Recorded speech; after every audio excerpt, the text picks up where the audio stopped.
It took all of 9 days for the Senate to reverse course and unanimously restore the formal dress code in the upper chamber.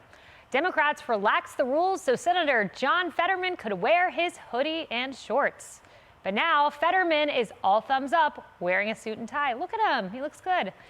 It's never really been explained why he couldn't just do this all of the time. It's hard to believe, but the controversy over the dress code is still not over. The policy director of the far-left activist group Demand Progress is raising a question about the upper chamber's dress code. He wrote this: "So I found a copy of Democrat Senator Joe Manchin's dress code resolution.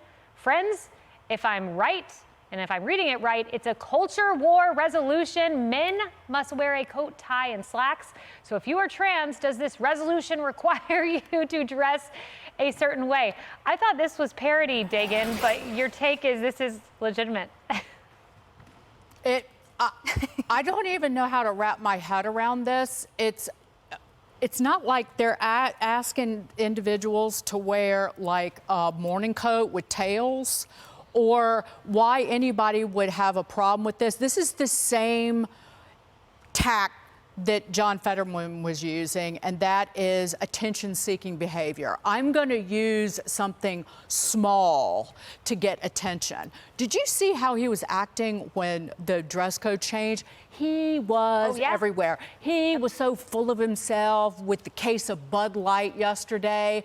Maybe he will just internalize from now on and go away. And I would think that that corner of the world with Sam Britton, you know, that was their icon for a bit until he got busted stealing people's luggage, and the cultural appropriation of stealing a African designer's luggage and then having the audacity to wear her clothes in public repeatedly and thinking he wasn't going to get caught, but he did. That was a little weird. You know, Kevin, like China, the economy, there's a lot of things higher on my worry list than John Fetterman wearing a hoodie. But I thought about it and something bothered me, and I just thought it's so self-centric. Like, because I like wearing a hoodie, I'm going to change the rules of, you know, one of the legendary institutions in this country, the upper chamber, the Senate. You're a sharp dresser. I assume you wouldn't wear a hoodie. Well, let me put my hand up as a taxpayer for a moment. Here we are on the eve of the government shutting down, and this is what these guys are doing? Yeah. So rather than get down the rabbit hole of gender identity debate around what you wear in clothing, think about how skeptical and, for the lack of a better word, pissed taxpayers are when they see this kind of stuff. When these are the people that are supposed to be running the country and they're talking about what they should be wearing while they shut the country down, I'm more than pissed. I would like some adult supervision now, please. Yes. I mean, this is ridiculous. They need it, Tommy, because here is what I found.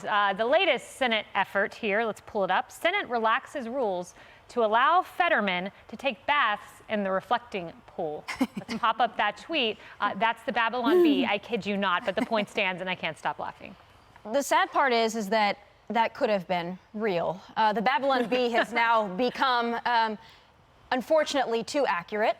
But again, this just goes back to the respect that you have for your constituents. I hear Democrats right, left, and center saying, well, you know, he's dressing like the people. That's what you think the people of Pennsylvania dress like in a work setting? That's how little you think of these people? I don't care what you're doing for work. Anybody who has any self-respect and some integrity goes to an event, whatever the event might be, whether it's work or a formal event, you dress in the attire that's expected of you. And that doesn't make you a man of the people to dress like a slob. And then again, I know that you've brought this up numerous times, but saying that he's a man of the people, and you look at his background, and I don't know what a man of the person with his background needs to wear a hoodie and basketball shorts for, looking like a Gen Z gamer.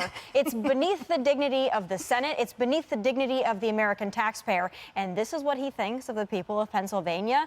If I were them, use your word, I would be pissed. Casey, you are them, you said. I am them. Yeah. I am from Pennsylvania, not born, but raised in Pennsylvania.